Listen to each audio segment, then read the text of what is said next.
this subject asks from you is, I'll tell you one thing, economy, ठीक है, polity, geography, for example ये 3 subject, इसमें what examiner wants to test your knowledge. Your knowledge. What do you know about economics, share profit market, capital market, money market, banking? What do you know about polity, Lok Sabha, Rajya Sabha, Parliament of India, Supreme Court, everything, geography, phenomena and all. The knowledge part will be tested here. What about ethics? In this subject, they are not going to test your knowledge with respect to ethics. कि आपको ethics का value पता है. They will treat you as a subject. आपको you as a subject, and will see if you are compatible with ethics or not. इस बात को ऐसे समझो. पॉलिटी में आपको क्वेश्चन आएगा, what are the special powers of लोक सभा स्पीकर, फॉर एग्जाम्पल. आपको कंसिडर नहीं किया जाएगा लोकसभा स्पीकर. आपसे पूछा जाएगा लोकसभा स्पीकर या प्रेसिडेंट ऑफ इंडिया के पावर क्या है. You are not president of India. Neither examiner will consider you president of India while asking the question. But in this paper ऐसा नहीं है.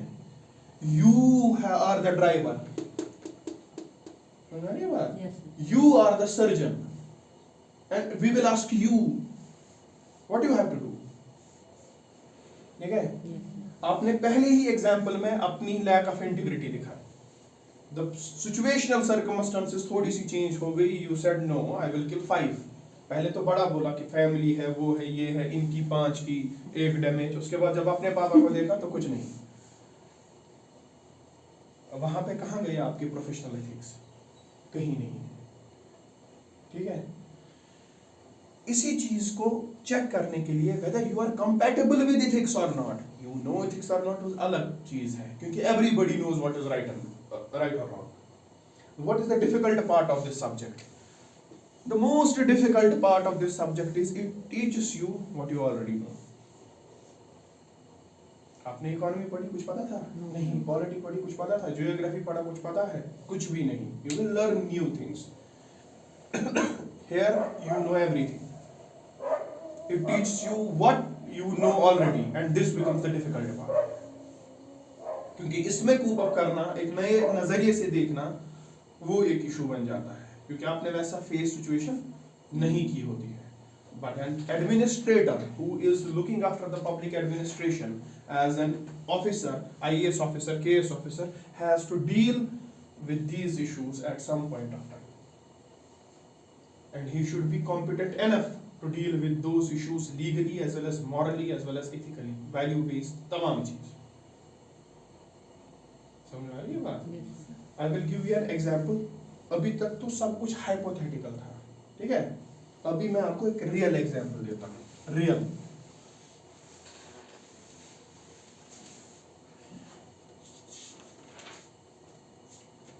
There was a case in 1884. In 1884, the case was in England. Queen versus Dudley and Stephen. ठीक है. Queen means state. Government का case, government ने case किया है किसके खिलाफ? जहां ये जब आप किसी के साथ फॉर एग्जांपल मारपीट करते हो, आपके 2 केसेस आ जाते हैं. एक तो आपका उसके साथ केस होता है जिसके साथ आपने मारपीट किया. दूसरा होता है आपका दूसरा लीगल वर्जन वर्सेस स्टेट. जैसे एक्सीडेंट हुआ आपका वर्सेस ABC एक्सीडेंट हुआ, आपका नाम, इसके साथ आपको ट्रैफिक ट्रिब्यूनल ने कंपनसेशन दिया, इसको 1.5 लाख 2 लाख 5 लाख जो भी देने थे वो दिया, ये वाला केस डिसमिस. ये चलता रहेगा कि आपने रैश ड्राइविंग क्यों की.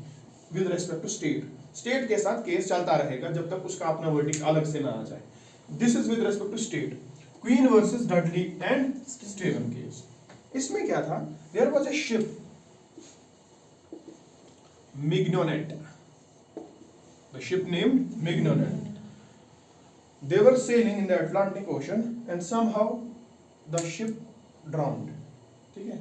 तो इन्होंने अपनी जान बचाकर क्या किया काम, इन्होंने लाइफ बोट थी इनकी छोटी सी, उसमें चले गए और शिप संक हुआ और वो समंदर के बीच में पहुंच गए। 4 members are there. Dudley is the captain. Okay. Stephen is there. Yes, sir. We have Brooks, और शायद ब्रूक्स ही नाम था, and another was cabin boy, जो आपने डोमेस्टिक काम के लिए लाया था, ठीक है। This person, cabin boy, was 17 years old. कितने साल का था? 17 years. And this cabin boy had no family. Orphan, no family, nothing at all, कोई पीछे आगे नहीं, कुछ भी नहीं। तो he was 17 years old, 1, 2, 3 and 4। ये आए किस पे? लाइफ बोट पे, छोटी सी बोट पे, और वो बड़ा सा शिप जो इनके साथ पे फूड वाटर जो भी था वो संक हो गया। इनके पास 2 कैन थे खाने के, कैन छोटे छोटे इतने। पहले 3 दिन तक इन्होंने कुछ भी नहीं खाया, सो दैट फूड को बचाया जा सके। When there was 4th day,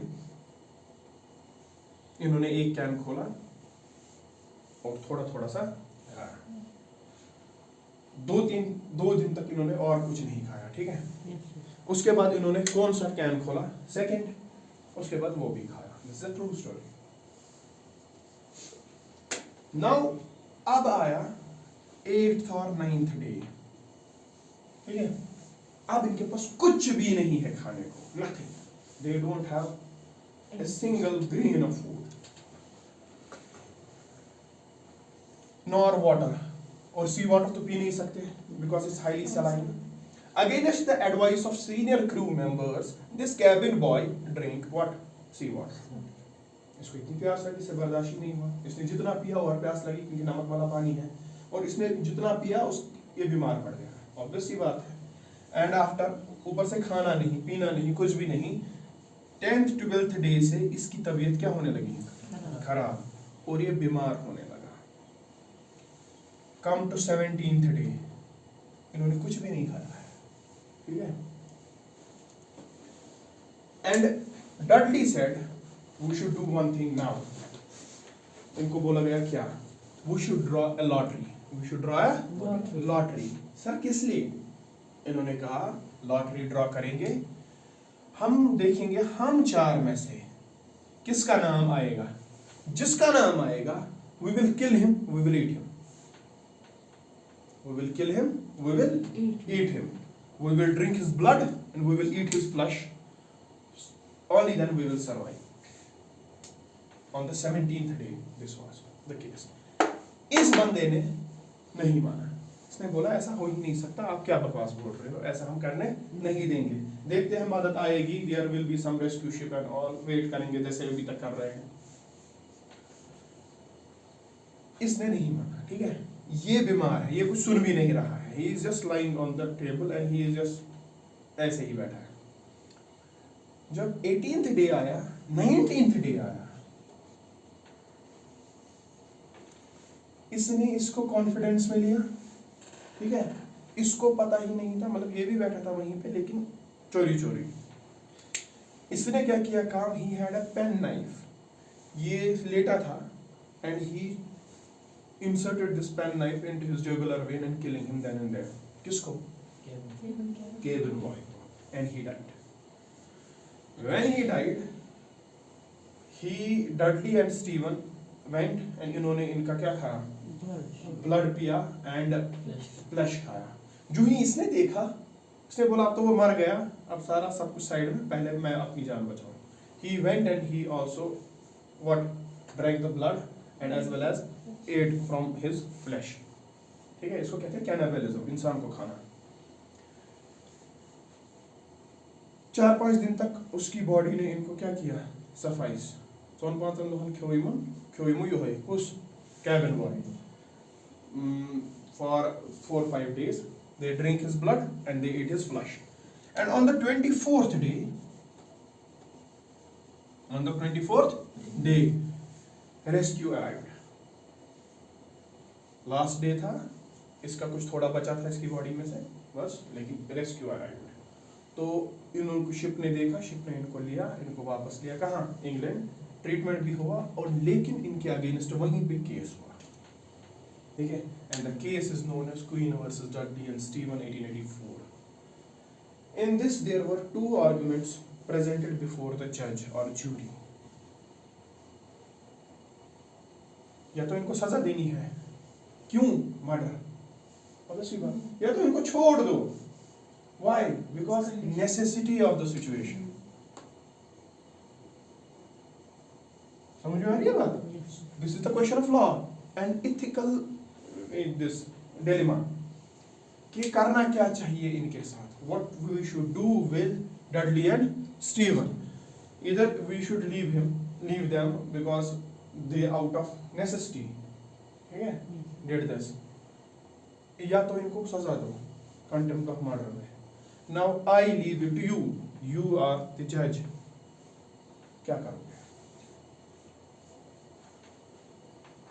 sir उनको सजा भी देंगे मगर ऐसे मर्डर के लिए नहीं, थोड़ी सी सजा तो देनी है.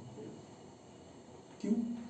क्योंकि ऐसे अगर हम उनको छोड़ देंगे तो वो फिर भी कुछ कर सकते ना आगे. क्या करेंगे? अभी तक तो इतने बड़े हुए थे, कुछ भी नहीं किया था. It was just on the 19th day. अगर इनमें ऐसी कोई इंस्टिंक्ट, किलर इंस्टिंक्ट होती, मारने में कौन नहीं किया? नहीं, मैं they were about to die themselves. Sir उनको छोड़ देंगे क्योंकि ये इतना में केविन बॉय ऑलरेडी 7 months था, वो सर्वाइव नहीं कर पाता था 24 days तक स्टिल. और अगर वो ऐसा नहीं करते तो वो खुद भी मर सकते. सर मेरे हिसाब से जो मर्डर की सजा होती है वही देनी चाहिए, क्योंकि sir murder you can't justify murder कि मर्डर मतलब आपने मारा मतलब मारा. What justifies murder according to you? What we should do to murder someone? What justify? मतलब आप कहोगे कि ठीक है इसको मार दिया. What will justify? What is that situation? Yes sir, मतलब आप क्या करोगे? If you are the judge. Sir मेरे हिसाब से they should be punished because अगर उनके साथ they met with an accident, it was by nature. तो ऐसा है कि अगर उनके साथ एक्सीडेंट हुआ तो वो अब रहते तो it would have been their luck. अगर वो मर जाते तो स्टिल उनका जो है बैड लक था, मगर उनको जो है उस इंसान को they shouldn't have killed him to survive, क्योंकि उसका भी सर्वाइवल इक्वली इम्पोर्टेंट है. क्यों है उसका सर्वाइवल इम्पोर्टेंट? क्योंकि sir we can't take anyone's life. मतलब आप कुछ कहना चाहते हो, उसके कुछ फंडामेंटल राइट्स थे, जी उनको लिया गया, ठीक है, जी ऐसी बात कहना चाहते हो that boy had fundamental rights. अब एक सिचुएशन में बताता हूँ, ठीक है. इन्होंने कैबिन बॉय को कहा, बेटा यहाँ की तरफ देखो. उन्होंने कहा जी सर आप मरने वाले हो, हम भी मरने वाले हैं, बट हमें लगता है हमसे पहले आप मरने वाले हो. Will you please give us your consent? Are we allowed to do it to you? And he said yes. He said yes. आप तब it's okay.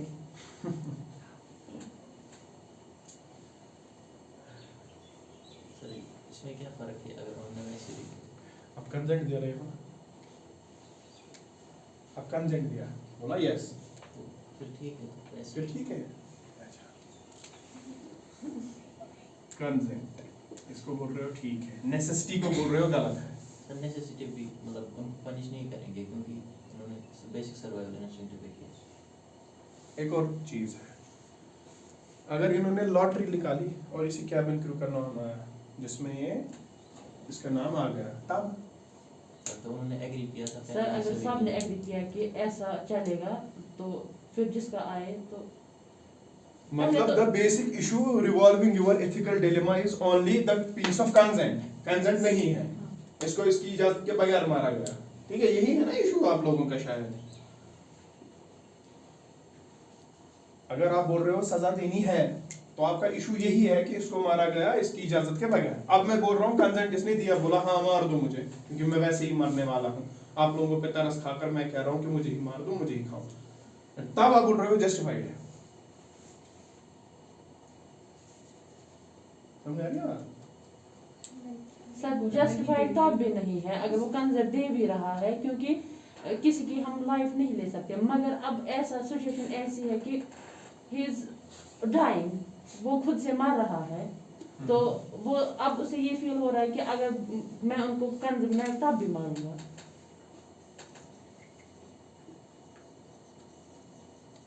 Rape or murder, for example, the penalty is death. death. लिखा है मोटे मोटे अल्फाजों में, whosoever commits rape or whosoever does murder, the penalty shall be death. ये बंदा ए है, इसने रेप किया, उसके बाद मर्डर भी कर दिया उसी का, ठीक है, दोनों. Isn't he giving consent to death?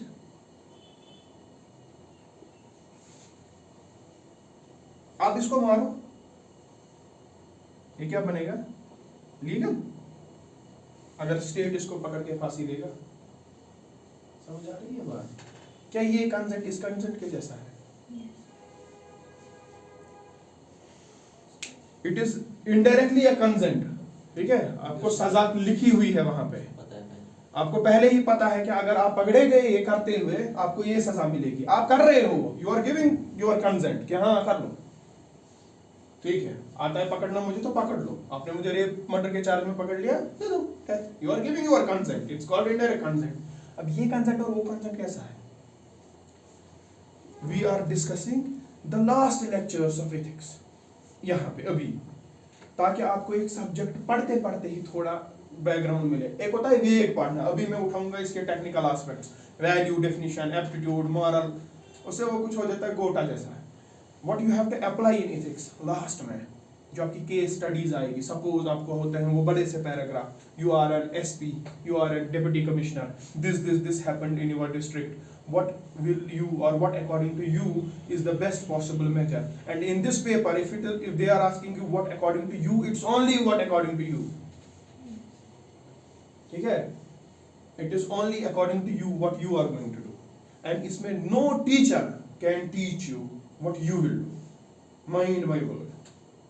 कितना भी कुछ भी करो, it is you, your value system, your personality, your attitude towards the people that will determine your action. For example, there was a question I have already discussed in class. There was a question, what according to you is happiness? ठीक है, how will I teach you what according to you is happiness? मुझे क्या पता? I will tell you what according to me is happiness. I'll tell you my happiness is going with friends, yeah, eating food, cooking food, reading books. This is my happiness. Serving people. What according to you? I serve people, it's my happiness. It not be the case कि आपकी भी happiness हो. What according to you is happiness? This was asked in UPSC. And you yourselves have to give the answer at that time. इस paper में बहुत ही आसान है marks अच्छे लाना. Provided you stick to the vocabulary of the paper. पहली बात. vocab. हर एक पेपर की अपनी लैंग्वेज होती है लिखने की. If you are an engineering student you know how to write the paper.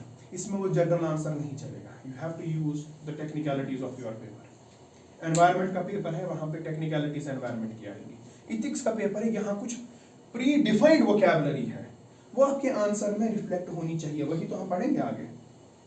If that is not in your answer, फिर आपके आंसर और लेमैन के आंसर में कोई फर्क नहीं है, क्योंकि ये ऐसा क्वेश्चन होगा जो कोई भी आंसर करेगा. What according to you is happiness, इसके लिए यूपीएससी की कोचिंग की क्या जरूरत है?